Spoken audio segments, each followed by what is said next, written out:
So we found the one dandelion here at Rideau Hall. Apparently a few weeks ago there was a little bit of a kerfuffle in the Ottawa Citizen. It was saying that there were dandelions at Rideau Hall, but not at 24 Sussex, which is the home of the Prime Minister. Official home, I should say.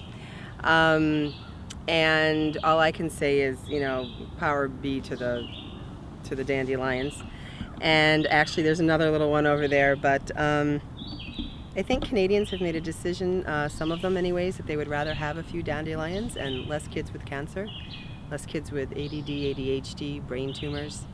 And you know, dandelions, it's fun for kids to blow on those little, what you'll see over here, you know, the little, when a dandelion has gone to seed or is going to seed, so to speak. And I don't think it means Canada is any less strong of a military power, any less peacekeeper-ish.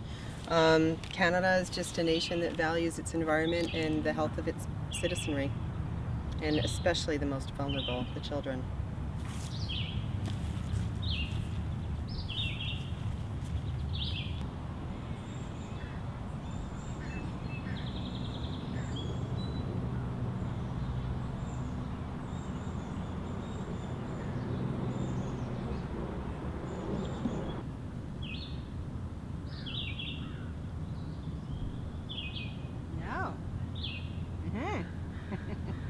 Scandal.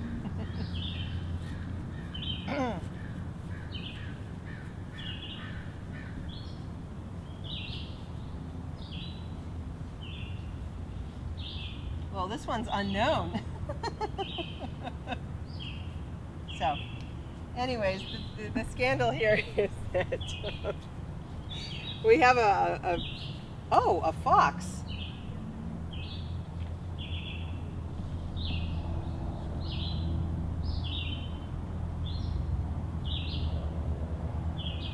We have a little fox hanging out here in Rideau Park. Interesting timing, as I was just about to talk about Bill Clinton's tree.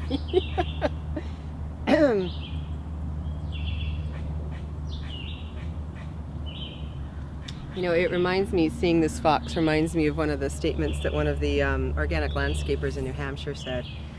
The way pesticides work, it's the same in Canada as it is in the States. The pesticide manufacturers are the ones that actually do the testing on the chemicals. So, and then they present it to the EPA in the States, and usually the PMRA in Canada does what the EPA does in the States.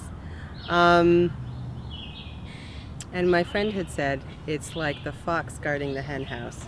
Kind of like if you're asking a pesticide, somebody who manufactures a product, to test its safety and then not divulge that information to the general public or to independent researchers because of trade secret issues, then, you know, it's a little bit dicey how the system works. Anyways, speaking of the EPA and things US, this is Bill Clinton's tree. Planted February 23rd, 1995. Don't know if this was pre or post Monica Gate, so to speak. Not the proudest moment in American history. You know, when you've worked for 5 minutes as a journalist or even just a citizen of New Hampshire, you've met everybody who's ever run for president. You can't help it because they're there at every Cub Scout meeting, every diner, every Lions Club, whatever it is. So I was playing journalist for a little while during the New Hampshire primary, the last one, when Hillary was running for president as well as Barack Obama. And I did get to go to both of their events a bunch of times. I was always very impressed with Hillary's thorough command of her information and her program, and also Barack Obama's incredible speaker. I got to see John McCain. I got to see a few other people as well. Just waving to the RCMP.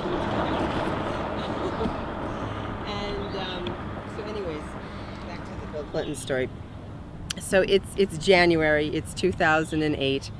The primary season has been going for like 2 years. Everybody is long, exhausted, and tired. And So it's the last weekend, and Michelle Obama is coming to a small room. I mean, really, a room of like 200 people on one block of this town called Plymouth, New Hampshire, which has like 5,000 people at max.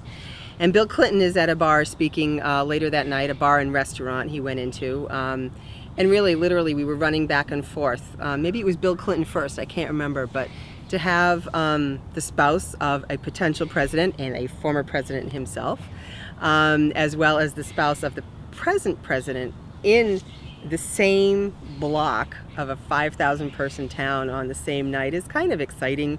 Even if you are in New Hampshire and you've met everybody who's ran for president twice, that's the joke in New Hampshire. It's like, oh, I only got to meet him 3 times, I haven't made my decision yet. So anyways, that's the Bill Clinton story. We met, even though I was a journalist, he shook my hand and he said, oh, did you? I said, thanks for coming to New Hampshire, Mr. President.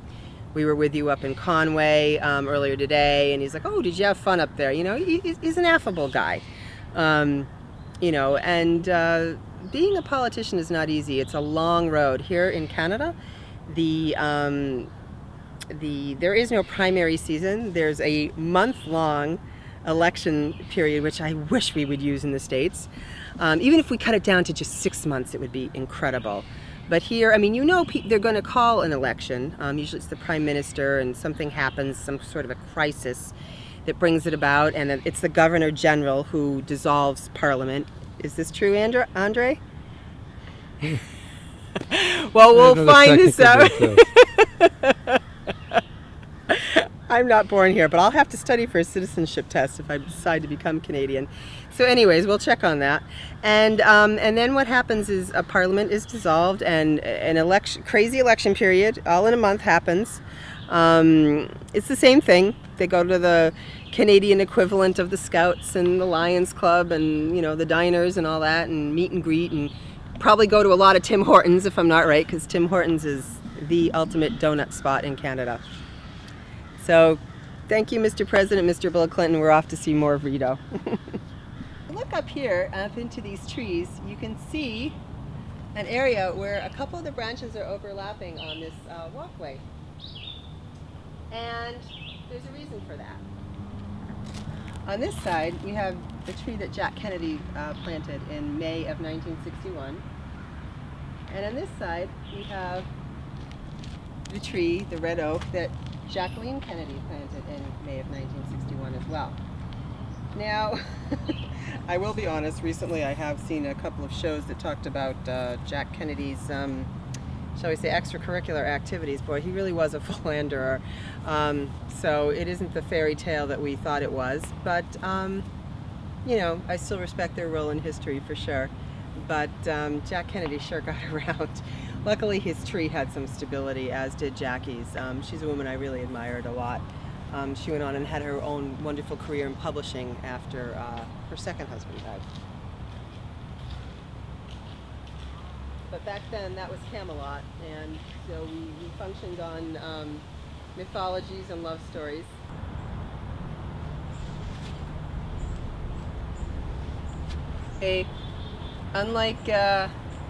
Unlike our friends at CBC and CTV and ABC and NBC and CNN and QRS and STV and all that stuff will be here next week, we actually have to carry our own gear. And we don't have makeup people either.